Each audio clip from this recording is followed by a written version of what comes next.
የተለቀቀልን ፍቅር የተለቀቀልን ምሕረት ያለ አግባብ ሳይሆን በአግባብ እንድንኖር የማድረግ አቅም አለው። ሰው እግዚአብሔር ኃጢአት ሲሰራ ዝም ሲለው፣ ሲበድል ዝም ሲለው፣ ሲሳሳት ዝም የሚለው ኃጢአቱን እያጸደቀለት አይደለም፣ ስተቱን እያጸደቀለት አይደለም።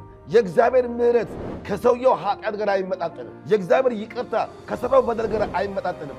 እግዚአብሔር ይቅር አለ ማለት፣ እግዚአብሔር ምሕረት አደረገልን ማለት እንድንፈራ ይልቁንም እንድንቀጠቀጥ ያደርገናል እንጂ እንድንደፍረን ልብ አይሰጠንም። ስለዚህ ኃጢአትን ልንለማመደው አይገባም፣ ልንደፍረም አይገባም። እግዚአብሔር ዝም ሲለን፣ እግዚአብሔር ሲያልፈን ልንደነግጥ ይገባል፣ ይልቁንም ልንፈራ ይገባል። ስለዚህ የምሕረቱ ጸጋ በውስጣችን ተገልጦ እንዲወጣ ቃሉን ልንደፍረው ሳይሆን ልንፈራው ይገባል። እግዚአብሔር ልናከብረው እንጂ ልንደፋፈረው አይገባም። የእግዚአብሔር ምሕረት ያደርግ ተገልጧልና።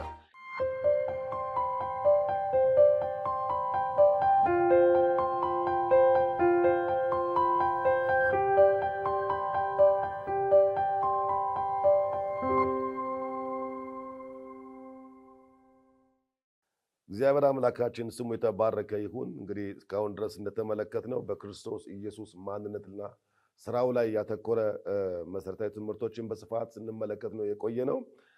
ይህንን ትምህርት ወደ ማጠቃለያ ሐሳብ እየመጣን ነበርና በተለይ ስለ ስርየት ወይንም ስለ መቤዠት እያወራን ነበረ። በመካከለኝነቱ ወይንም በሊቀ ካህናቱ አማካኝነት የኃጢአትን ስርየት የበደልን ስርየት ክርስቶስ እንዴት በደሙ እንዳነጻው እንዴት አድርጎ የሰው ልጆችን ከሕግ መተላለፍና ከበደል የኃጢአት ስርዓት ነፃ እንዳወጣቸው በተወሰነ መልኩ ለማየት ሞክረናል። በዚህ መካከል ላይ ግን ይሄ ስርየት የሚያስፈልገው የክርስቶስ ደም የሚያስፈልገው ኃጢአት በራሱ ምንድን ነው? የኃጢአት ምንነትን በተወሰነ መልኩ ደግሞ ለማየት እንሞክራለን። ምክንያቱም የኃጢአት ምንነትን መጽሐፍ ቅዱስ በተለያየ አቅጣጫ ሲያስተምረን ሲያስረዳን እንመለከታለን። ስለዚህ ኃጢአት መጽሐፍ ቅዱስ በተለያየ አቅጣጫ ያስረዳናል እና እሱን በተወሰነ መልኩ እንመለከታለን። በተለይ ኃጢአት እንግዲህ በሰው ልጅ ሕይወት ውስጥ በሁለት አቅጣጫ ተግባራዊ ሆኖ እንመለከተዋለን። እንደ አባቶቻችን ገቢራዊ ኃጢአት ወይም በተግባር በድርጊት የሚፈጸም ኃጢአትና ደግሞ እንደገና በውርስ ኃጢአት ወይም በአዲያም መታለፍ ምክንያት የሚተላለፍ የኃጢአት ኃይል እንዳለ እንመለከታለን። በተለይ ኃጢአት በገቢር የሚፈጸም በውርስም ይፈጸም ራሱ ኃጢአት ምንድን ነው የሚለው ነገር ነው የምንመለከተው። በተለይ የዕብራይስጡ ቃላጤን ኃጢአት የሚለውን ሀቻታ ይለዋል። ሀቻታ የሚለውን የዕብራይስጡ ቃል የግሪኩ ደግሞ ሃማርቲያ ይለዋል። ይህ ሃማርቲያ የሚለው የግሪኩ ቃል መሰረታዊ ሐሳቡን ሲፈታልን ዓላማን መሳት፣ ዓላማን መርሳት ወይንም እግዚአብሔር ካስቀመጠን እቅድና ሐሳብ ፕሮግራም ጎሎ መገኘት የሚለውን ትርጉም ነው የሚሰጠን። በተለይ ሀቻታ የሚለው የዕብራይስጡ ቃል ለዚህ ትርጉም የተቀራረበ ትርጉም እንዳለው እንመለከታለን።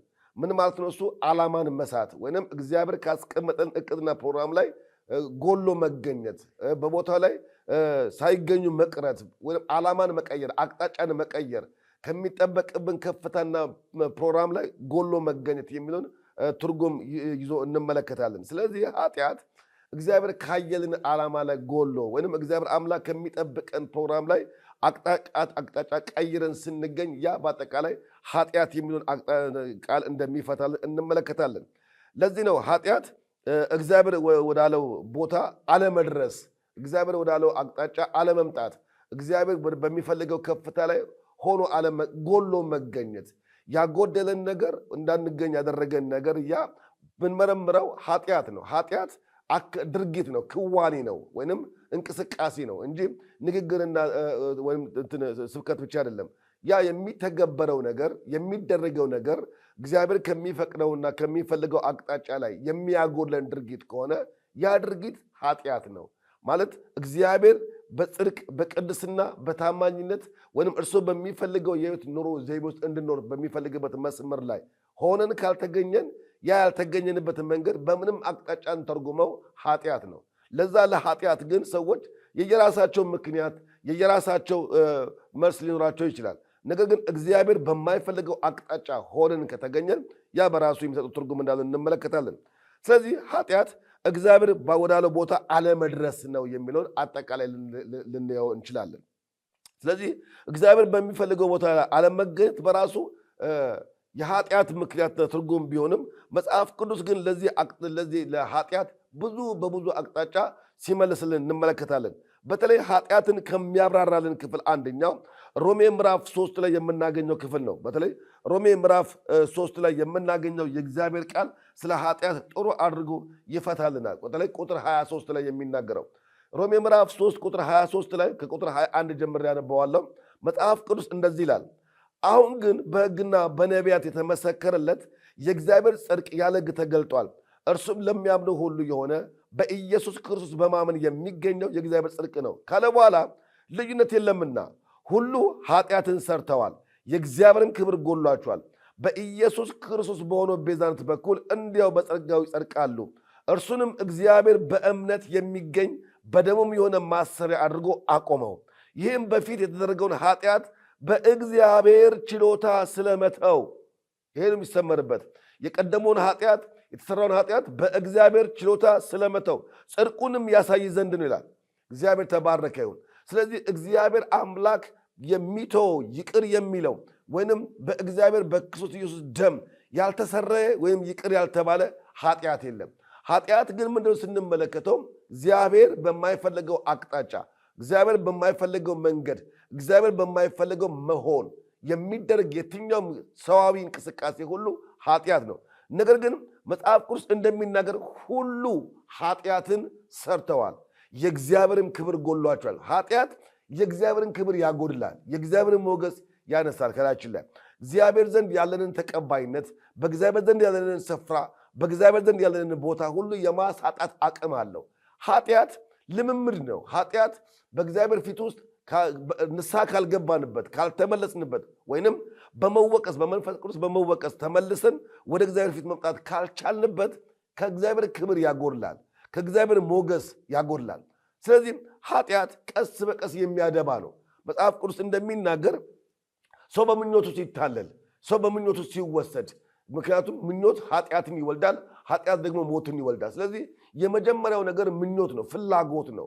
በአሁን ሰዓት ላይ እኔ እንደምለው በዚህ ሰዓት ላይ ሰውን እየጣለው ከእግዚአብሔር ክብር እያጎደለው ከእግዚአብሔር ሞገስ እያወረደው ያለው ነገር ምንድነው ብለን ስንጠይቅ እንደ እግዚአብሔር ቃል ያልሆነ ምኞት፣ እንደ እግዚአብሔር ቃል ያልሆነ ፍላጎት፣ እንደ እግዚአብሔር ቃል ያልሆነ የትኛውም ነገር ሁሉ ወገኖቼ ከእግዚአብሔር ክብር የማጉደል አቅም አለው። ምኞት በእግዚአብሔር ቃል ካልተገራ፣ ፍላጎት በእግዚአብሔር ቃል ካልተገራ ወይም እንደ እግዚአብሔር ቃል ያልሆነ ምኞት፣ እንደ እግዚአብሔር ቃል ያልሆነ ፍላጎት በራሳቸው የሚፈጥረው የኃጢአት ፍላጎት አለ። ኃጢአት ስር ከሰደደ፣ ኃጢአት በሰው ልብ ውስጥ ቦታ ካገኘ፣ ኃጢአት በሰው ልብ ውስጥ ስፍራ ካገኘ ቀስ በቀስ እያደባ ከእግዚአብሔር ሞገስ የማጉደል፣ ከመንፈስ ቅዱስ የማሸሽ፣ ይልቁንም ከእግዚአብሔር ቃል ሁሉ የማስኮብለል አቅም አለው። ከዛ ይልቅ ለፍላጎቱ ሰው ባሪያ ይሆናል፣ ለምኞቱ ባሪያ ይሆናል። ስለዚህ ኃጢአት ከባድ ነገር ነው እና እግዚአብሔር በሚሰጠን ጸጋ ውስጥ በፍጹም ጽድቅና በቅድስና በታማኝነት በፍርሃት መመላለስ ካልቻልን ኃጢአት በደጅ ታደባለች። ስለዚህ ቀስ እያለ የገባ የሰውን አይምሮ ሁለንትና የመቆጣጠር አቅም እንዳለው እንመለከታለን። ስለዚህ የእግዚአብሔር ሐሳብ ወይንም የእግዚአብሔር ፍላጎት፣ የእግዚአብሔር እቅድና ፕላን፣ የእግዚአብሔር ሐሳብ በቅዱሳን መካከል ሲፈጸም ማየት ነው። ለዚህ ነው ያ የእግዚአብሔር ሐሳብ፣ የእግዚአብሔር እቅድ፣ የእግዚአብሔር ፕላን በሰው አይምሮ በሰው ሁለንትና ውስጥ ሲፈጸም ማየት እግዚአብሔር ደስታው ነው። የእግዚአብሔር ደስታ ደግሞ ለቅዱሳን እንደምናገር መጽሐፍ ቅዱስ ኃይላችን ይላል። ስለዚህ እግዚአብሔር ደስ የሚሰኝበትን ነገር ለማድረግ በጨከንን ቁጥር የዛን ያህል ደግሞ የሚነሳ ሌላ አቅም አቅጣጫ ያለው አቅም እንዳለ እንመለከታለን። ስለዚህ የሰው ልጅ በሚኖረው በዚህ ዓለም ላይ በመፍገምገም በመውደቅና በመነሳት በመታገል ህይወት ውስጥ ይኖራል። የሚታገለው በሁለት አቅጣጫ ነው። አንደኛ በነባራዊው ዓለም ውስጥ የሚደረግ ጦርነት አለ፣ በማድረግና ባለማድረግ። ሁለተኛ በህሊና ውስጥ ደግሞ የሚፈጸም ሌላ ደግሞ ጦርነት አለ። ነገር ግን መጽሐፍ ቅዱስ እነዚህ ሁሉ መቻል የምንችልበትን የጸጋውን ኃይል በውስጣችን ሰጥቶናል። ይህ የመንፈስ ቅዱስ ኃይል የሆነው የጸጋው ኃይል የኃጢአትን ኃይል መቋቋም የምንችልበት ጉልበት ነው።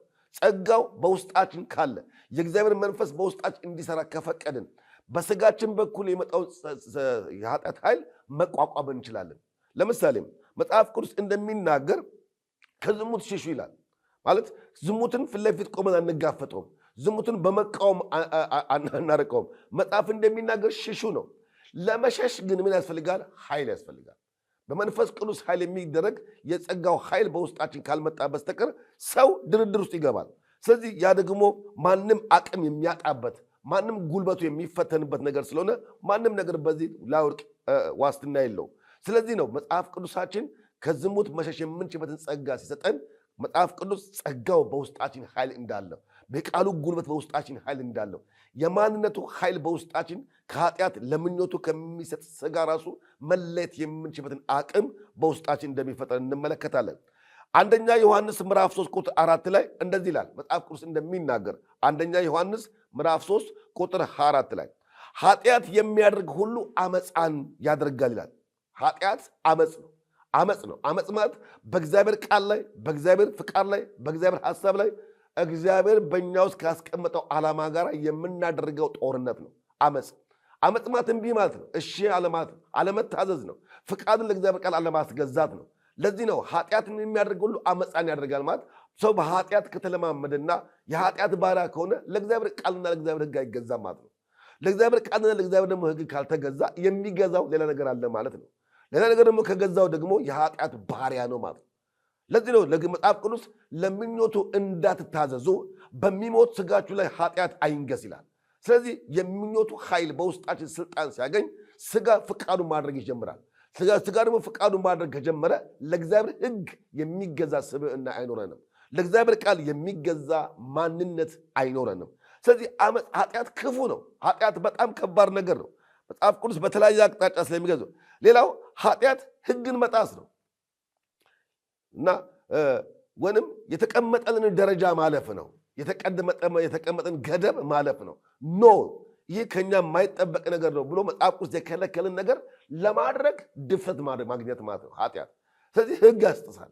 የእግዚአብሔርን ቃል ያስጥሳል ማለት የእግዚአብሔርን ቃል እንደ እግዚአብሔር ቃልነቱ ከማክበር ውጪ የእግዚአብሔር ቃል የሚቃወመንን የእግዚአብሔር ቃል አታድርጉ የሚለንን የእግዚአብሔር ቃል ከኛ እንዳይጠበቅ የሚፈልገውን ነገር ለማድረግ የሚያስችል በሥጋ በኩል የሚነሳ ኃይል እናገኛለን።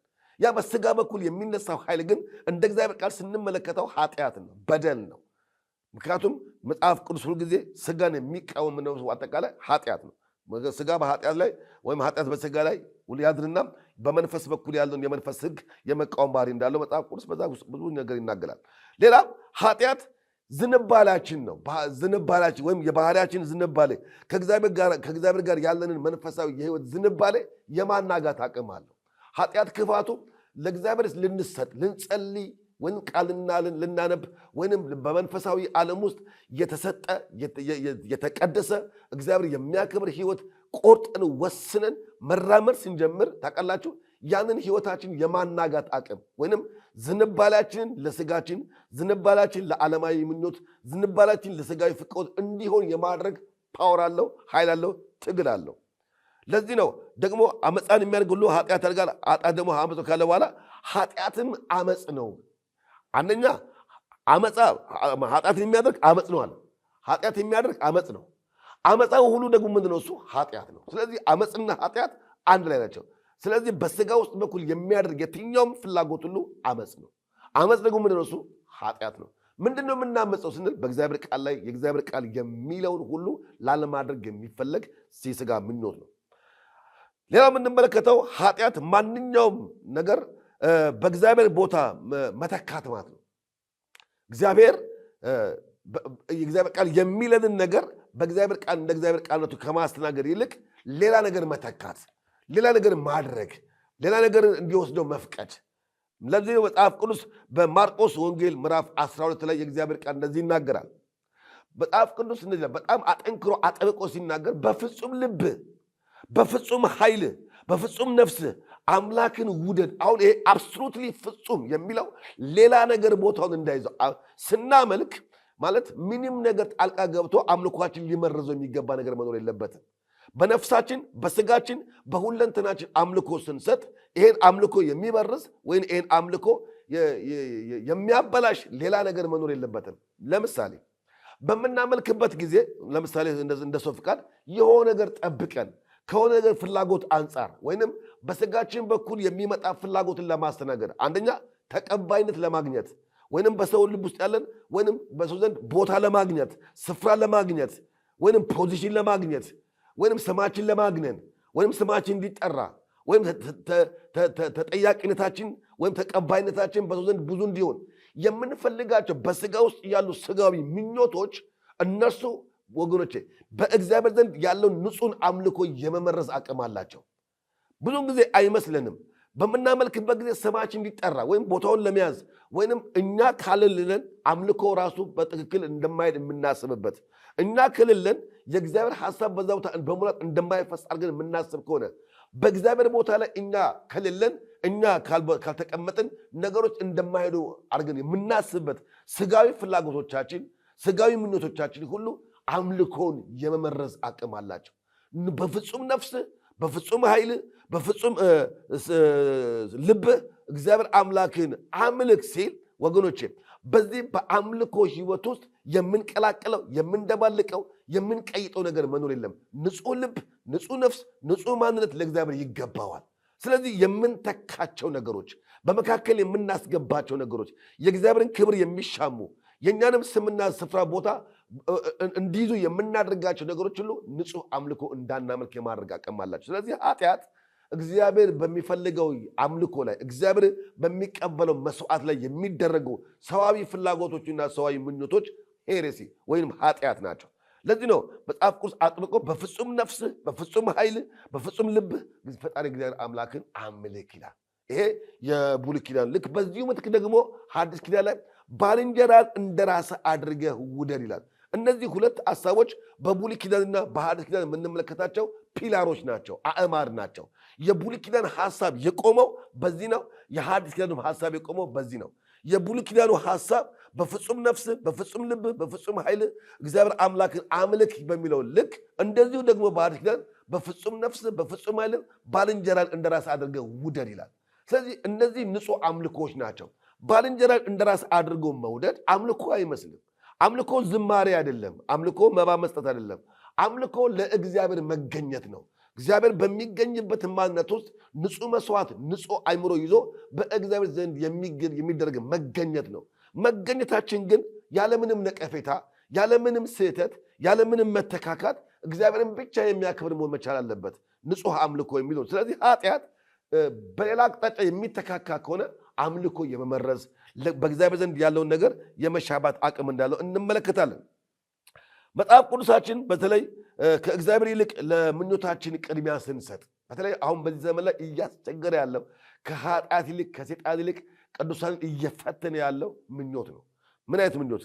መጽሐፍ ቅዱስ ሲናገር እነዚህ ላይ አሁንም አንደኛ ዮሐንስ ምዕራፍ 2 ከቁጥር 15 እስከ ቁጥር 16 ሲናገር እንደዚህ ይላል፣ ዓለምን ወይንም በዓለም ያሉትን አትውደዱ። እግዚአብሔር ይርዳል። ዓለምን ወይንም በዓለም ያሉትን አትውደዱ። በዓለም ያለው ሁሉ እርሱም የሥጋ ምኞትና የዓይን አምሮት ነው። ስለ ገንዘብ መመካት ከዓለም የዓይን አምሮት የሚሆነው ነገር ሁሉ ስንመለከተው አምሮት ነው። አምሮት ማለት ምኞት ነው፣ መመኘት ነው። የራስ ፍላጎት የራስ ያለው ነገር መፈለግ ነው። ለምሳሌ ወደ መጽሐፍ ቅዱስ ስናመጣ ሔዋን ምንድን አደረገችው? ያንን አትብሉ አትንኩ የተባለውን ፍሬ ሄዳ ስትመለከት ለመብላት መልካም እንደሆነ ባየች ጊዜ የሚለው ቃል ይሰመርበታል። ለመብላት መልካም እንደሆነ ባየች ጊዜ ያ ምኞት ነው። ያ ምኞት ወደ እርምጃ ነው ያስገባት። እርምጃዋ ደግሞ ምን እንደሚያስከትል ማየት ተስኗት ነበረ እና ምኞት ያሳውራል። ምኞት ዋጋ ያስከፍላል።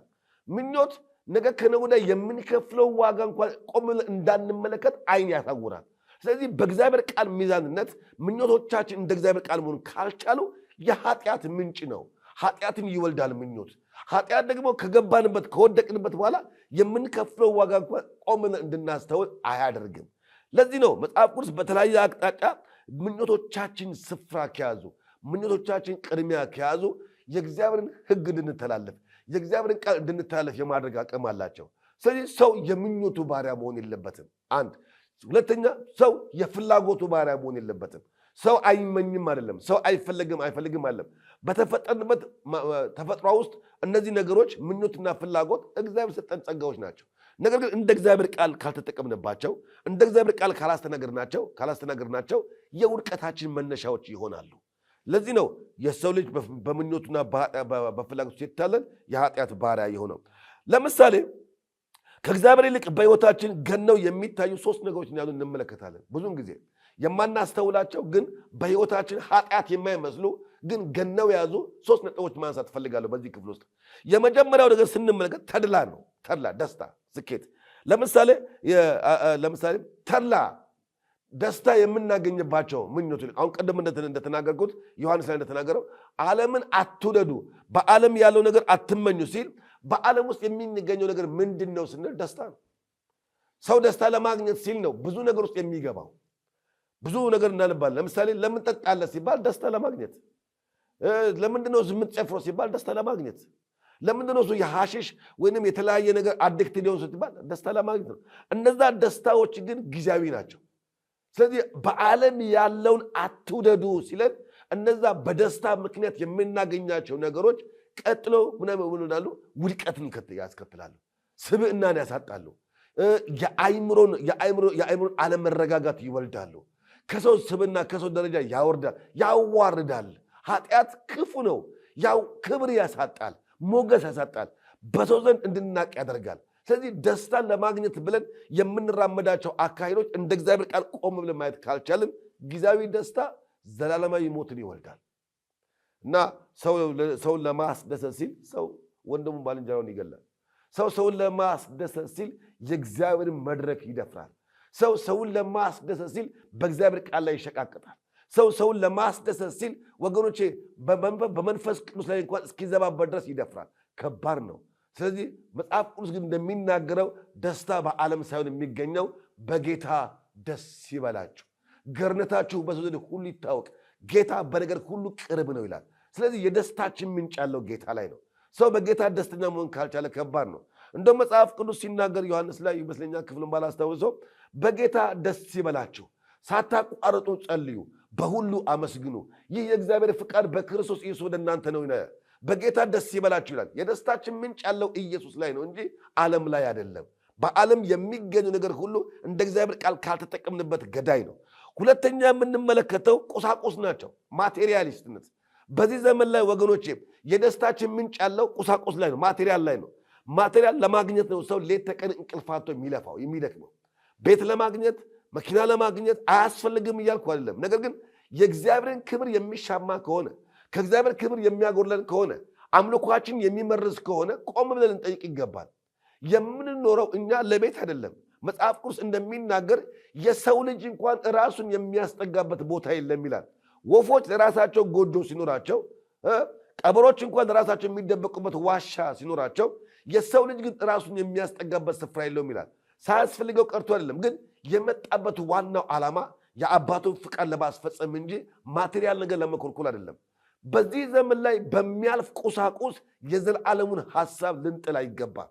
የሰው ልጅ ቆም ብሎ መጠየቅ የሚገባው ነገር ለምንድን ነው የተፈጠርኩት? ለምንድን ነው የምኖረው? መጨረሻስ ምንድን ነው ብሎ መጠየቅ አለበት። ለሚጠይቃቸው ጥያቄዎች ግን መልስ የሚያገኘው ዓለማዊ ፍላጎትን በማሟላት ሳይሆን በእግዚአብሔር ቃል ውስጥ ነው። ስለዚህ እነዚህ ቁሳቁስ ነገሮች በጣም ብዙ ጊዜ በሰው ልጅ ሕይወት ውስጥ ከፍተኛ ስፍራ ከፍተኛ ቦታ ይዘው እንመለከታለን። ስለዚህ የቁሳቁስ ሐሳብ ብዙ ጊዜ ከተድላ ጋር ወይንም ከደስታ ጋር የሚያያዝ ባህሪ ደግሞ እንዳለው እናገኛለን። ሰው በቅርብ ቀን እኔ ያውቃለሁ በጣም ቤት ሰርቶ በከፍተኛ ዋጋ ብዙ ደክሞ ለፍቶ ጥሮ ብዙ ገንዘብ ኢንቨስት አድርጎ ቤት ሰርቶ ከጨረሰ ሊያስመርቅ 15 ቀን ሲቀረው በመኪና አደጋ የሞተ ሰው አውቃለሁ።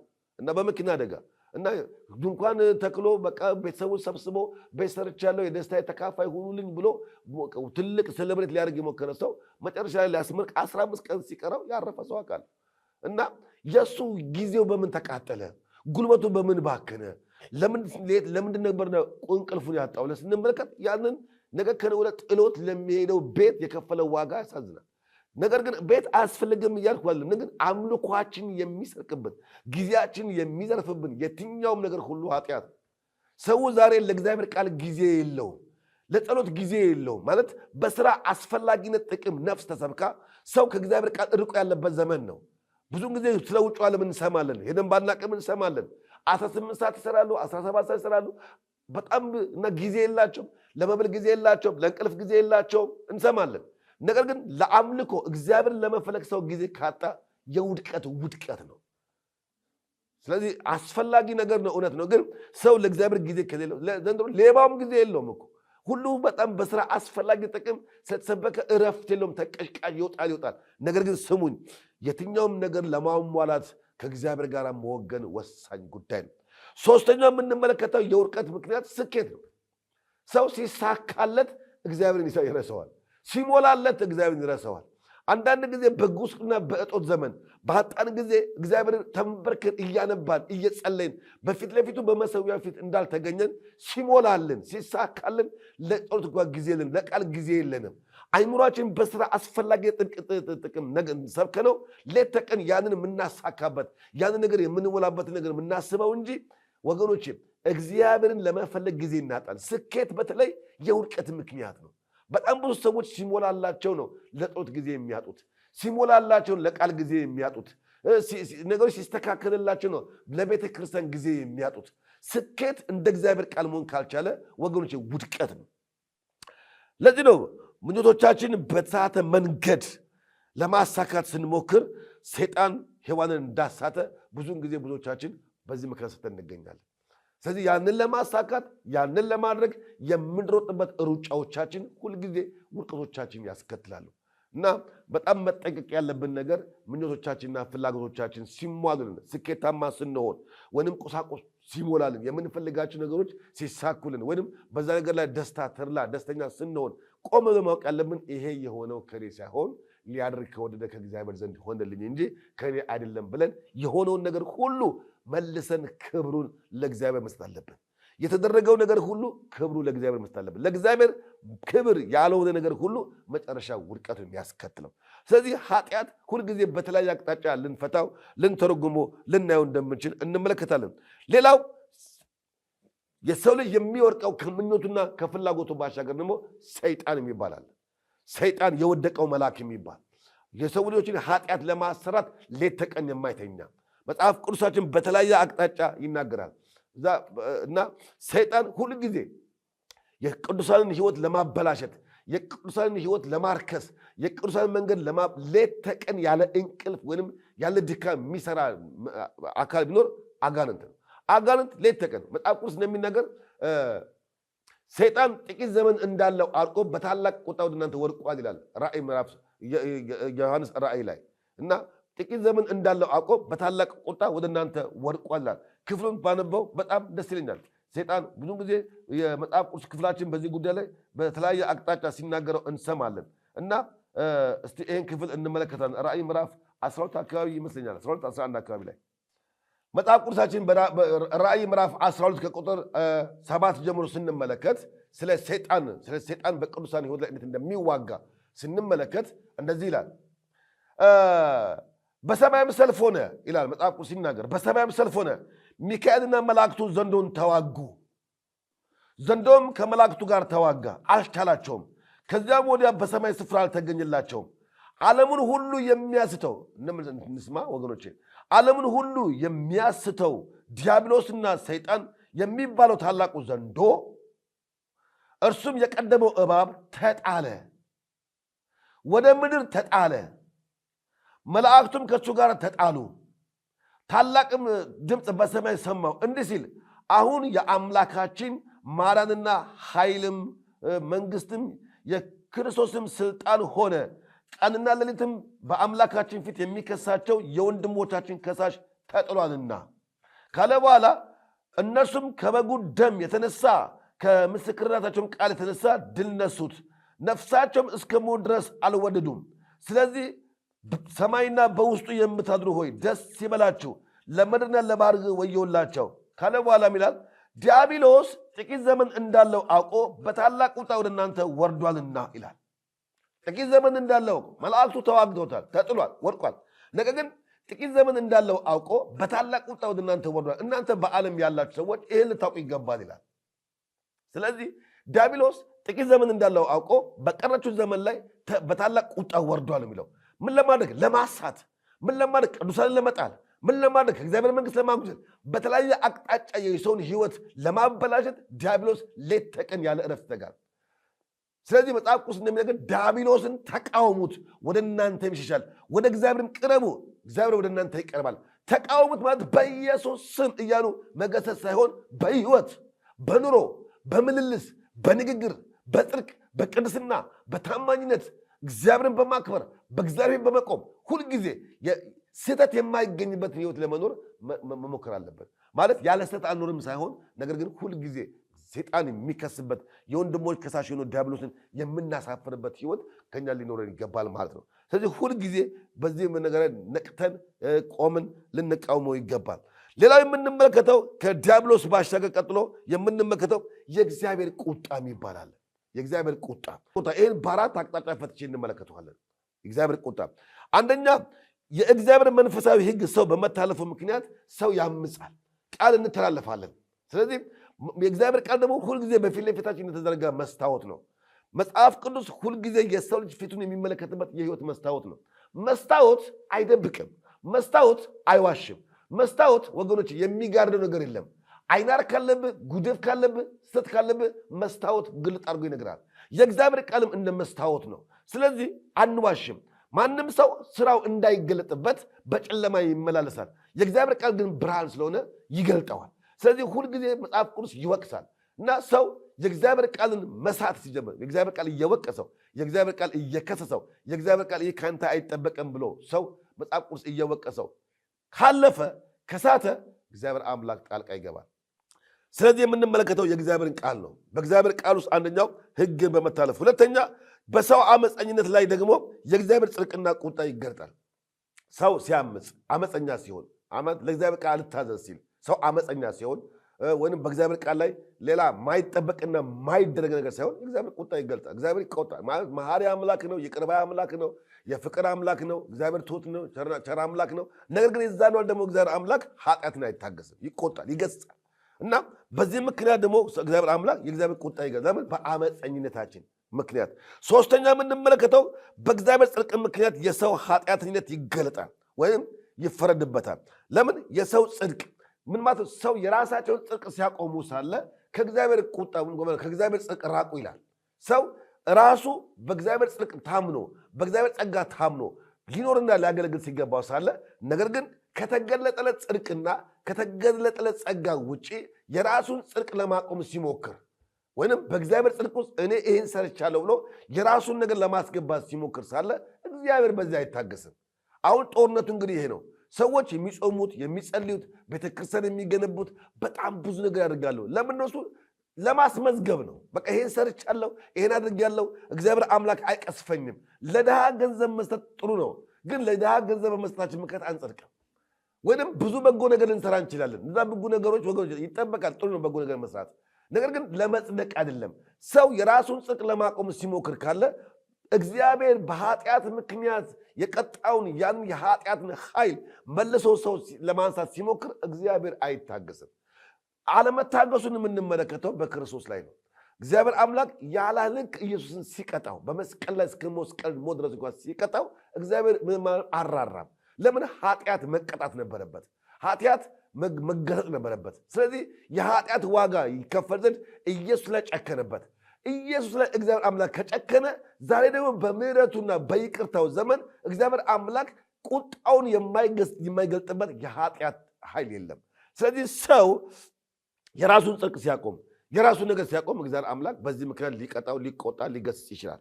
አራተኛው ቁጣው ወዲያው እንዳይደል እግዚአብሔር አምላክ በመለኮታዊ ጸጋው ለሰው ልጆች በምድር ላይ እስከፈቀደ ድረስ ወደ እርሱ እንዲመለስና የኃጢአት ይቅርታ እንዲያገኝ እድል ሰጥቶታል። ምህረት ተገልጧል። ይህንን ምህረት ሰው እምቢ ሲል፣ ይቅርታውን እምቢ ሲል እግዚአብሔር አምላክ የምህረት በር ከፍቷል። እግዚአብሔር አምላክ የይቅርታ በር ከፍቷል። እግዚአብሔር አምላክ የቸረቱን በር ከፍቷል። ነገር ግን የከፈተውን በር ሰው እምቢ ሲል፣ አልመጣም ሲል፣ በፍጹም በኃጢአቱ ሲቀጥል እግዚአብሔር አምላክ ይቆጣል ወይም ይገስጻል። ስለዚህ እነዚህ አራት መንገዶች ስንመለከታቸው የእግዚአብሔር ቁጣ በቅዱሳኑ ላይ ወይም በሕዝቡ ላይ የሚገልጥባቸው መንገዶች እንደሆነ እንመለከታለን።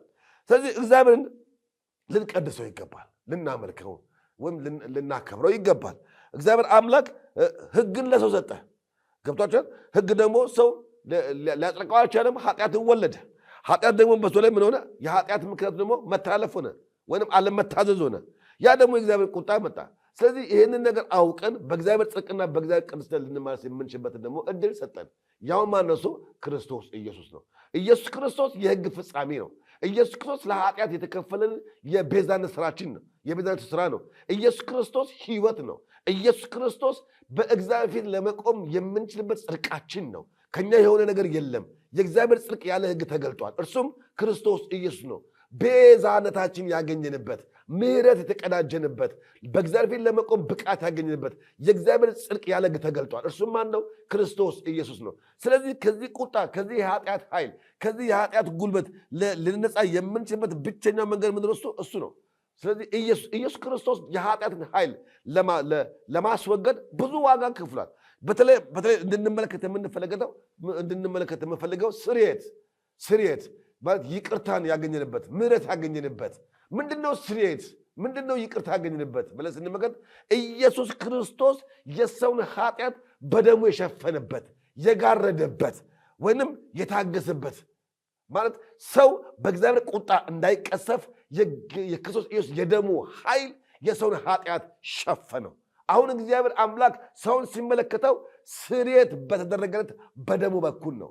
የልጁ የኢየሱስ ክርስቶስ ደም ወገኖቼ ስርየት ያገኝንበት፣ ይቅርታ ያገኝንበት፣ ከእግዚአብሔር ቁጣ ያመለጥንበት፣ ከእግዚአብሔር ፍርድ ያመለጥንበት የደሙ ስርየት መሸፈኛችን ነው፣ መጋረጃችን ነው። በኢየሱስ ደም በኩል ነው ወደ አብ መቅረብ የቻልነው። ያለምንም ኃጢአት፣ ያለምንም መከሰስ፣ ያለምንም መኮንን በብቃትና በድፍረት ለመቆም አቅም ያገኘነው በልጁ በክርስቶስ ኢየሱስ ደም ኃጢአታችንን ስለተወገደ ነው። እግዚአብሔር ተባረከው። ስለዚህ ያ የስርየት ኃይል ለሁላችንም ብቃት ሆኑናል። ያ ስርየት ስንል ማስወገድ፣ ማንሳት፣ ማስታረቅ ወይንም በቂ መልስ ማግኘት፣ መርካት። እግዚአብሔር ከሰው ምንም ነገር አግኝቶ አልረካም። ነገር ግን በኢየሱስ ክርስቶስ በተደረገው የቤዛነት ስራ ረክቷል። ከዚህ በኋላ ለሰው ልጅ የሚፈስ ሌላ በግ የለም። ለሰው ልጅ ከዚህ በኋላ የሚፈስ ሌላ ደም የለም። ከዚህ በኋላ የሚሰቀል ሌላ ጌታ የለም። ከዚህ በኋላ የሚደረግ የመስቀል ስራ የለም። በክርስቶስ ኢየሱስ አንዴ ላይደገም የሰው ልጅ ምሕረት አግኝቷል፣ ይቅርታ አግኝቷል፣ ስርየት አግኝቷል። እግዚአብሔር ተባረከ ይሁን። ማንም ላያወርደን ጸድቀናል። ማንም ላይፈርድብን ነግሰናል። ማንም ጎቶ ላያውጠን በእግዚአብሔር እቅፍ ውስጥ ተይዘናል። እግዚአብሔር አምላክ በምሕረቱ ባለጠጋ ስለሆነ በዚህ ባገኘነው ምሕረት በተደረገልን በደሙ ስርየት ጸድቀናል፣ ተቀድሰናል። እና ሁልጊዜ ኃጢአት ከዚህ ከፍታ ሊያወርደን የሚታገለን ነገር ግን ወገኖቼ ምንም ኃጢአት እንኳን ጎቶ ቢያወርደን ንስሐ የሚባል ደም የሚባል ተመልሶ እንደገና መቆም የሚባል ነገርን እግዚአብሔር አምላክ ሰጥቶ በትልቅ ደስታ ውስጥ በትልቅ ኮንፊደንስ በትልቅ ተስፋ ውስጥ የምንመላለስ የእግዚአብሔር ልጆች ነን። እግዚአብሔር አምላክ እንዴት እንደወደደን፣ እንዴት ይቅር እንዳለን፣ እንዴት ምሕረት እንዳገኘን ቢገባን ወገኖቼ መጮህ ነው የምንችለው። ለዚህ ነው ዘምረን የማንጠግበው። ለዚህ ነው አምልከን የማንጠግበው። ለዚህ ነው ጮህን የማንጠግበው። የተደረገልን ነገር ከጥያቄዎቻችን በላይ ነው። የተደረገልን ነገር ካልተመለሰልን ጸሎታችን በላይ ነው። የተደረገልን ነገር ለመንፈሳዊ ነገር ካለን ግንዛቤ በላይ ነው። የተደረገልን ነገር ስለ እግዚአብሔር ካለን እውቀት በላይ ነው። አማርኛ የማይገልጠው ምሕረት፣ አማርኛ የማይገልጠው ጽድቅ፣ አማርኛ የማይገልጠው ትሑትናና ይቅርታ ተደርጎልናል። እንዴት? ስለወደደን ብቻ ከኛ የሆነ ነገር ተገኝቶ ሳይሆን ስላፈቀረን ብቻ ስለመረጠን ብቻ እግዚአብሔር አምላክ የሰጠን የኃጢአትን የመተው ጸጋ ነው። ለዚህ ነው መጽሐፍ ቅዱስ ሲናገር ምስራቅ ከምዕራብ እንደሚርቅ እግዚአብሔር ኃጢአታችሁን ከእናንተ አራቀ ይላል። ምስራቅ ከምዕራብ ምን አይነት ርቀት እንዳለው እኔ አላውቅም። ነገር ግን እግዚአብሔር አምላክ ኃጢአትን የመተው ችሎታ፣ ኃጢአትን የመርሳት ችሎታ እግዚአብሔር አምላክ ኃጢአትን ከተወ በኋላ ትችዋለሁ ካለ በኋላ መልሶ የተተፋን ነገር የሚጎትት አጋንንት ነው። የተተፋን ነገር የሚልስ አጋንንት ነው። እግዚአብሔር ግን የኃጢአት መታሰቢያ የለውም። እግዚአብሔር ተባረከ ነው። ስለዚህ ሰው ከእግዚአብሔር የተሰጠውን ቅዱስ ሕግ በራሱ ፍቃድ ሲተላለፍ ያ ነው የመጣው። አንደኛ ይሄ የመተላለፉ ነገር ብዙውን ጊዜ አስምሬ አድምቼ መናገር የምፈልገው ሕጉ ዛሬ በእርግጥ በአዲስ ኪዳን ተተክቷል። አሮጌው ሕግ በአዲስ ኪዳን ተተክቷል። ሕጉ የሚለው ቃሉን ነው፣ መጽሐፍ ቅዱስን ነው። ስለዚህ በእግዚአብሔር ቃል ውስጥ ያገኘነውን ያንን ጸጋ ቃሉን ስንተላለፍ መጀመሪያ የምናገኘው የህሊና ወቀሳ ነው። እግዚአብሔር አሁን ዱላ ይዞ የሚገርፍበት ዘመን አይደለም። መጀመሪያ የሚወቅሰን ኃጢአት በህሊና በኩል ነው። በመንፈስ ቅዱስ አማካኝነት መጽሐፍ ቅዱስ እንደሚናገር ስለ ኃጢአት ዓለምን በጽድቅ ይወቅሳል ይላል። ስለዚህ ስለ ኃጢአት የሚወቅሰን ማን ነው? መንፈስ ቅዱስ ነው። ያ የህሊና ወቀሳ ነው። ሰው የህሊና ወቀሳ እያለበት አያመልክም። የህሊና ጸጸት እያለበት አይዘምርም። ስለምን እያደረገ ነው? ሰምቲንግ ኢዝ ሮንግ፣ የሆነ ነገር አድርገናል፣ የሆነ ነገር ሰርተናል። ስለዚህ በዛ ጉዳይ ላይ ተመልሰን በእግዚአብሔር ፊት በመቆም ራሳችንን ልንመረመር ይገባል። እና ሌላው የምንመለከተው የሞት ቀንበር ነው። እግዚአብሔር ተባረከ ይሁን። አሁን እሞታለሁ ሲኦል እገባለሁ ብለን አንሰጋም። ምክንያቱም የኃጢአት ኃይል ሞት ነው። ሞት በእኛ ላይ ስልጣን የለውም። ለቅዱሳን ወገኖች የሥጋ እረፍት እንጂ ሞት በእኛ ላይ ስልጣን ነው። ሞት ማለት የሰው ልጅ ከዚህ ዓለም ሩጫ ሲጨርስ የሚያንቀላፋው ማንቀላፋት አይደለም። ሞት ራሱ አጋንንት ነው፣ ራሱ ፐርሰን ነው እና ሞት ራሱ ዲያብሎስ ነው። ስለዚህ እርሱ በእኛ ላይ እድል ፈንታ የለውም። የፈለገውን ያላመኑትን ሰዎች ይዘው ወደ ሲኦል መግባት ይችላል እንጂ ወገኖች በእኛ ላይ ሞት ስልጣን የለውም። እግዚአብሔር ተባረከ ይሁን። ለምን? የሞት የኃጢአት ዕዳ በክርስቶስ ደም ተቀዶልናል። ኃጢአት እኛን ሊከስን አይችልም። ሞት በእኛ ላይ አንዳች የለውም። ምክንያቱም ኢየሱስ ክርስቶስ የኃጢአት ዋጋ ስለከፈለልን ከሞት ወደ ሕይወት ተሻግረናል። ከዘላለም ጥፋት ከዘላለም ፍርድ ወደ ሕይወት ተሻግረናል። ስለዚህ ሞት በእኛ ላይ እድል ፈንታ የለውም። የሞት ቀንበር ተሰብሯል። እግዚአብሔር ተባረከ። ስለዚህ ሁላችንም ከእግዚአብሔር ቁጣ በታች ሳንሆን ከእግዚአብሔር ጽድቅና ከእግዚአብሔር ምሕረት በታች እንጂ ከቁጣ በታች አለንም። የቁጣ ልጆች አይደለንም። የጽድቅ ልጆች፣ የምሕረት ልጆች፣ የፍቅር ልጆች፣ የይቅርታ ልጆች ነን። እግዚአብሔር ተባረከ ይሁን። በዚህ ጉዳይ ላይ ብዙ ነገር መነጋገር ይቻላል። ስለዚህ የእግዚአብሔር ቁጣ የሚረግበው የእግዚአብሔር ቁጣ ይቅር የሚባለው እንግዲህ በክርስቶስ ኢየሱስ ምሕረት ላይ ነው፣ በክርስቶስ ደም ላይ ነው እንጂ የእግዚአብሔርን ቁጣ ሊያስቀር የሚችል ምንም የሰው ጽድቅ የለም። የእግዚአብሔርን ፍርድ ሊያስቀር የሚችል ምንም ሰማዕት የለም፣ ምንም ጻድቅ የለም፣ ምንም ነገር የለም። ምንም በአዲስ ኪዳን እንኳን ስንመለከት ማንም ምንም ሊሆን ይችላል። የተቀባ ይሁን የተመረጠ ይሁን ምንም ይሁን ማንም የሰውን ጽድቅና የሰውን ምሕረት ወገኖቼ ሊያጸድቅ የሚችል የለም። ማንም ደግሞ ከእግዚአብሔር ቁጣና ከእግዚአብሔር ፍርድ ሊያስመልጥ የሚችል የሰው ለባሽ የለም። የእግዚአብሔር ቁጣ የበረደለበት ብቸኛው ማብረጃው ኢየሱስ ነው። የእግዚአብሔርን ፍርድ የተቀበለንና እኛን ያጸደቀን ኢየሱስ ነው። ኢየሱስን ለምንም ለድርድር እንኳን እናቀርበው። ምክንያቱም ሰው ኢየሱስ ክርስቶስን ከሳተ በምንም ነገር ሊቆም ስለማችን ነው። ስለዚህ የኃጢአት ዋጋው ተከፍሏል። የኃጢአት በደል ተከፍሏል። በማን? በክርስቶስ። ስለዚህ ያ ምን እንለዋለን? የእግዚአብሔር ፍቅር ይለዋል። እግዚአብሔር ተባረከው። መጽሐፍ ቅዱስ እንደሚናገር ከዚህ የሚበልጥ ፍቅር ለማንም የለውም ይላል። እግዚአብሔር አምላክ ፍቅሩን የገለጠበት ብቸኛው መገለጫ የእግዚአብሔር ፍቅር ማን ነው? ክርስቶስ ኢየሱስ ነው። በእርሱ በኩል ሆነን ነው ከቁጣው ያመለጥ ነው። ከእርሱ ሆነንን የእግዚአብሔር ልጅ የተባል ነው። እግዚአብሔር ተባረከው። እግዚአብሔር ፍቅር ነው። አንደኛ ጴጥሮስ ላይ እሱን ክፍል ባነበው ደስ ይለኛል። አንደኛ ጴጥሮስ ምዕራፍ 1 ቁጥር 16 ላይ እንደዚህ ይላል። የመጀመሪያው የሐዋርያው ጴጥሮስ ምዕራፍ 1 ቁጥር 16 ላይ የእግዚአብሔር ቃል እንደዚህ ይናገራል። ከቁጥር 13 ጀምሬ ያነባዋለሁ። ስለዚህ የልቦናችን ወገብ ታጥቃችሁ ይላል። ስለምን? ስላገኘነው ፍቅር፣ ስላገኘነው ምሕረት፣ ስላገኘነው ጸጋ ምን እናድርግ እንግዲህ? ስለዚህ የልቦናችሁ ወገብ ታጥቃችሁ በመጠን ኖራችሁ ኢየሱስ ክርስቶስ ሲገለጥ የምታገኙትን ጸጋ ፈጽማችሁ ተስፋ አድርጉ።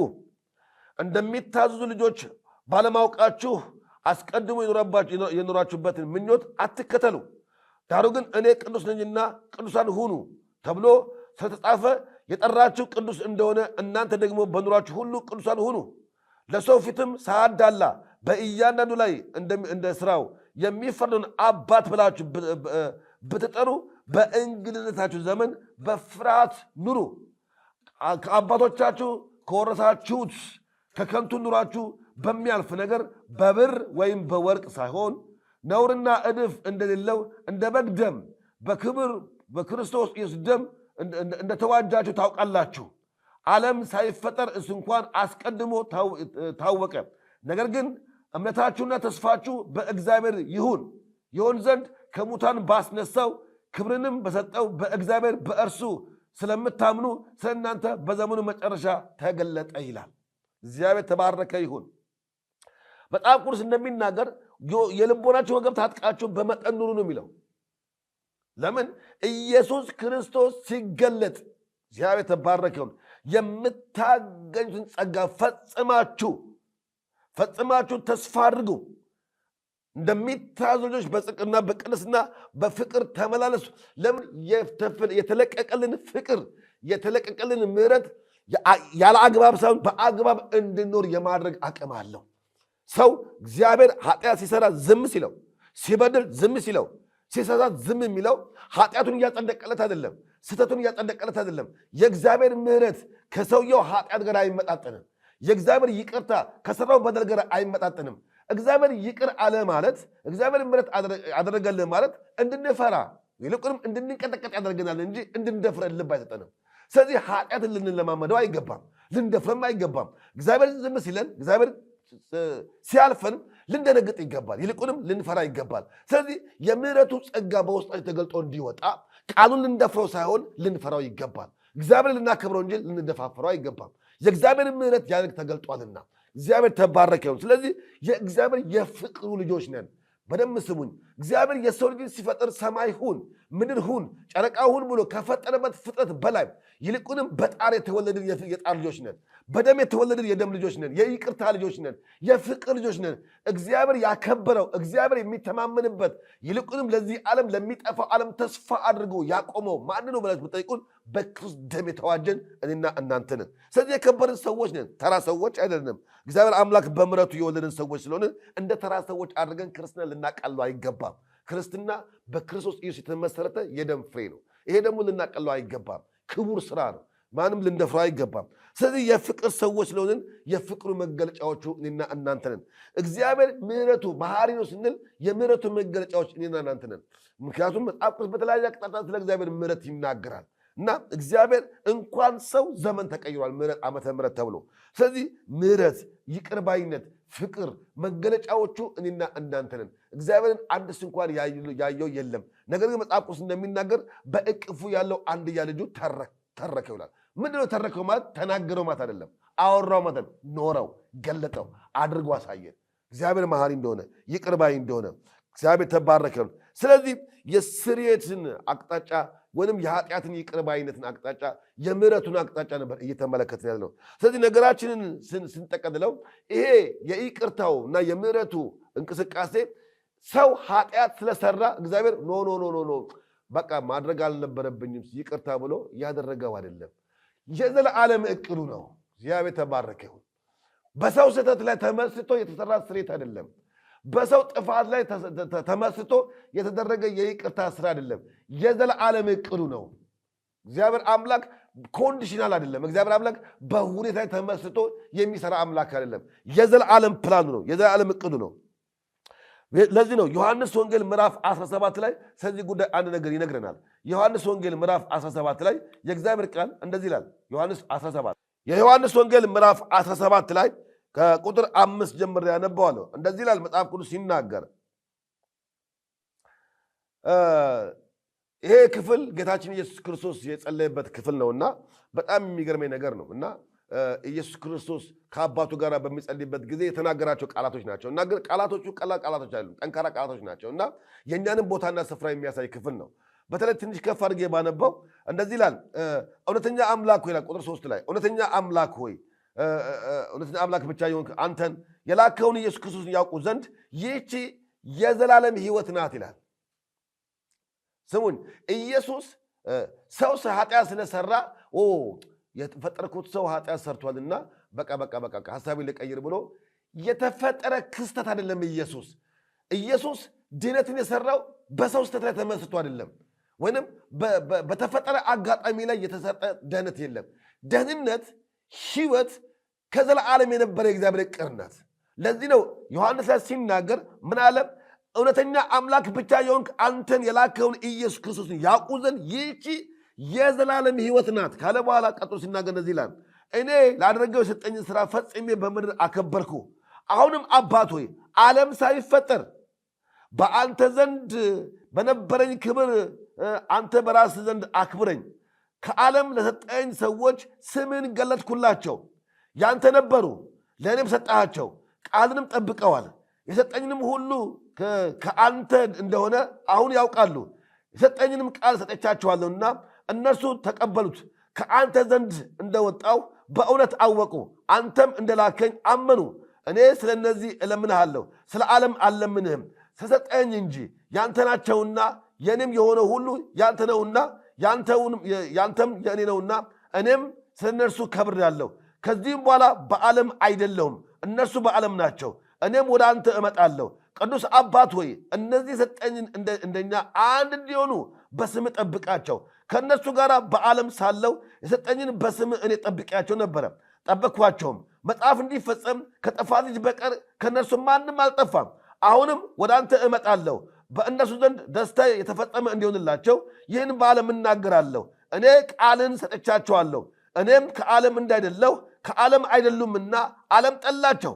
ከክፉ እንድጠብቃቸው እንጂ ከዓለም እንድታወጣቸው አልለምንም። እኔ ከዓለም እንዳይደለሁ ከዓለም አይደሉም። በእውነት ቀድሳቸው፣ ቃልህ እውነት ነው። ወደ ዓለም እንደላከኝ እንዲሁ እኔ ወደ ዓለም ላኳቸው። እነርሱ ደግሞ በእውነት የተቀደሱ እንዲሆኑ እኔ ራሴን ስለ እነርሱ እቀድሳለሁ ይላል። የእግዚአብሔር ቃል ስም የተባረከ ይሁን። ስለዚህ ኢየሱስ ክርስቶስ በዚህ ክፍል ስንመለከተው በዚህ ዓለም ላይ የተደረገው የትኛውም የደህንነት ሥራ በአጋጣሚ ፈጣ ሲሆን በመለኮት ዘላለማዊ ዕውቀት ውስጥ የነበረ በዛለም ዕውቀት ውስጥ የነበረ የተገለጠ የእግዚአብሔር ፍቃድ ነው።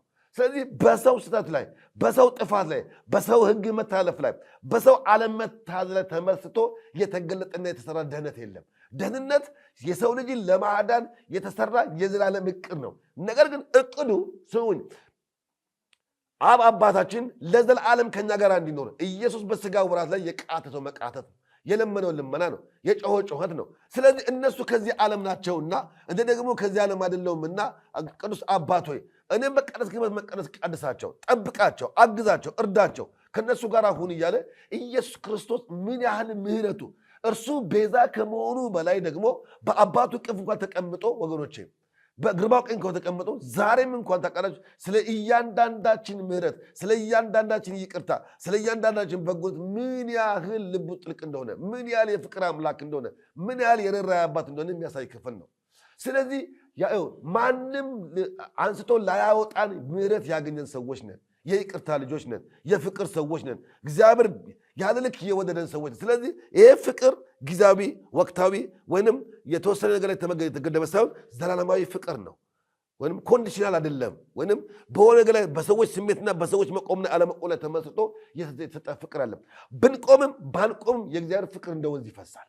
ብንታመንም ባንታመንም የእግዚአብሔር ምሕረት እንደ ወንዝ ይፈሳል። ወገኖች ይሄ የሚፈሰውን የእግዚአብሔር ምሕረት ልናቆመው አንችልም። እኛ ማድረግ ያለብን በዚህ ምሕረት ውስጥ ገብተን ተቀላቅለን የእግዚአብሔር ጸጋ መካፈል ነው እንጂ እኛ ስንቆም የሚቋረጥ ስንወርቅ የሚቋረጥ ሐሳብ ስንቀይር የሚቋረጥ ምሕረት የለም። በሰው አቅም ላይ ተመስርቶ የተገለጠ ምሕረት የለም። በሰው መቆም ላይ ተመስርቶ የተገለጠ ምሕረት የለም። በሰው መሄድና መምጣት ላይ የተመሰረተ ምሕረት የለም። እግዚአብሔር በልጁ በክርስቶስ ላይ የተመሰረተ ምሕረት ነው። ይሄም ምሕረት ደግሞ የዘላለም ምሕረት ነው። የዘላለም ሕይወት ነው። ስለዚህ ወደ እግዚአብሔር ፍቅር ስንመጣ ሁልጊዜ ልናስብ የሚገባ ይሄ ነው። መጽሐፍ ቅዱሳችን ዓለም ከተመሰረተ ጀምሮ ኢየሱስ መታረዱ፣ ኢየሱስ መሰቀሉ፣ ኢየሱስ ለዓለም መሰጠቱ የነበረ የዘላለም ዕቅድ ነው። አንድ ክፍል ተናግሬ ሐሳቤን እቋጫለሁ። በተለይ ራእይ ምዕራፍ 13 ላይ ስለዚህ ቃል ትንሽ ጠንከር ያለ ቃል ይናገራል። ሐሳቤን በዛ ክፍል ተናግሬ የዛሬን መልእክት ወደ መቋጨቱ ላይ እመጣለሁ። ራእይ ምዕራፍ 13 ላይ ከቁጥር 8 የእግዚአብሔር ቃል እንደዚህ ይናገራል። ራእይ ምዕራፍ 13 ቁጥር 8 ላይ እንደዚህ ይላል፣ ከዓለምም ፍጥረት ጀምሮ በታረደው በግ ሕይወት መጽሐፍ ስሞቻቸው ያልተጻፉ በምድር የሚኖሩ ሁሉ ይሰግዱለታል። ጆሮ ያለው ቢኖር ይስማ፣ ይማረክ ዘንድ ይስማ ካለ በኋላ ይማረክ ዘንድ ያለውም ማንም ቢኖር ወደ ምርኮነት ይሄዳል። በሰይፍም የሚገደል ማንም ቢኖር ራሱ በሰይፍ እንዲገደል ይገባል። የቅዱሳን ትዕግስትና እምነት በዚህ ነው ይላል። ጆሮ ያለው ይስማ ይላል። ከዓለም ፍጥረት ጀምሮ በታረደው በግ ሕይወት መጽሐፍ ስሞቻቸው ያልተጻፉ በምድር የሚኖሩ ሁሉ ይሰግዱለታል የሚለውን ተመልከቱት። በደንብ እናስብ። ከዓለም ፍጥረት ጀምሮ እግዚአብሔር የተባረከ ይሁን። ከዓለም ፍጥረት ጀምሮ ማንም ባልተፈጠረበት ዘመን ሁሉ ይሄ የዘላለም ጽድቁ፣ ይሄ የዘላለም ዕቅዱ፣ ይሄ የዘላለም ፍቅሩ ወገኖች በአጋጣሚ መጣ ሳይሆን ከዓለም ፍጥረት ጀምሮ ለኢየሱስ ክርስቶስ ሰው ሁሉ ሊሰግድለት እንደሚገባ፣ ለታረደው በግ ሊሰግድለት እንደሚገባ ይናገራል። ማለት ኢየሱስ ጴንጤ የፈጠረው አይደለም። ኢየሱስ የሆነ ተቋም የፈጠረው አይደለም። ኢየሱስ ለዓለም የመጣ የእግዚአብሔር መድኃኒት ነው። ይሄ በአጋጣሚ መጣ ሳይሆን ዓለም ከመፈጠሩ በፊት እግዚአብሔር የሰው ልጅን ሊያድን የገለጠበት የህይወት መንገድ ነው። እግዚአብሔር ተባረከ። ይሄ የህይወት መንገድ ዓለም የሚድንበት መንገድ ነው። ዓለም የሚተርፍበት መንገድ ነው። አለዛ ግን ይሄን ማቀበል ካልቻልን ከዛለም ቁጣና ፍርድ ሊያድነን የሚችል ምንም ነገር የለም። ስራ የለም፣ ሰው የለም፣ ሰማዕት የለም፣ ጻድቅ የለም፣ ማንም የለም። ከእግዚአብሔር ቁጣ ሊያድነን የሚችል የእግዚአብሔር ቁጣ የተገለጠለት ለእኛ ግን ምሕረት የተገለጠበት የእግዚአብሔር ልጅ ክርስቶስ ኢየሱስ ነው። መጽሐፍ እንደሚናገር ሰው ሁሉ በዓለም ያለ ሁሉ ይሰግድለታል አለ። እግዚአብሔር ተባረከው። ጉልበት ሁሉ የሚሰግድለት፣ ጉልበት ሁሉ የሚንበረከክለት፣ ምላስም ሁሉ ለክብሩ ኢየሱስ ጌታ ነው የሚልለት፣ እግዚአብሔርም ያለ ከፍ ከፍ ያደረገው የሁላችን የጥልቅ መጠጊያችን ኢየሱስ ይባላል። ይሄ ኢየሱስ ክርስቶስ በምንም ልንለውጠው በምንም ልንሸቃቀጠው የማይገባ እውነት ነው። የተገለጠ እውነት፣ የተገለጠ ፍቅር፣ የተገለጠ ጽድቅ፣ የተገለጠ ጸጋ፣ የተገለጠ ኃይል፣ የተገለጠ የእግዚአብሔር ጉልበት ነው ኢየሱስ። ስለዚህ ሰው በክርስቶስ ኢየሱስ አምኖ ወደዚህ ህይወት መምጣት ካልቻለ እግዚአብሔር ሌላ እድል ፈንታ አይሰጠውም።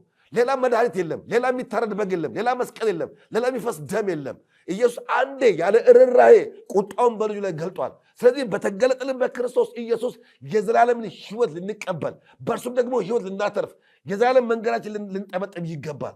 ቅዱሳን ወገኖችና ወገኖች ሁሉ እንድሰሙኝ የምፈልገው ይህ ህይወት የተገለጠ ህይወት በምንም ልናስተካክሉ አንችልም።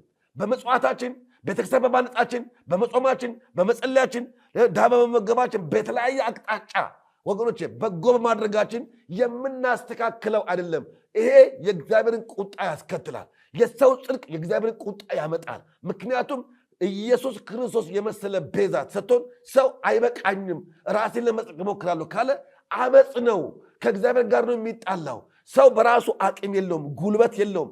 ስለዚህ የሰው ጽድቅ እንደ መርገም ጨርቅ ነው። ለመጽሐፍ ሁሉም በድለዋል፣ ሁሉም ተሳስተዋል፣ ሁሉም የማይጠቅም ሆኗል። ሁሉም መጽሐፍ ቅዱስ ሁሉም እንደ መርገም ጨርቅ ነው። ስለዚህ የማንም ጽድቅ የእግዚአብሔር ቁጣ ሊያበርድ አይችልም። የማንም መቆም የእግዚአብሔር ኃይል ሊያቆም አይችልም። የእግዚአብሔር ቁጣ የበረደበት እኛም የጸደቅንበት ብቸኛው መንገድ ኢየሱስ ይባላል።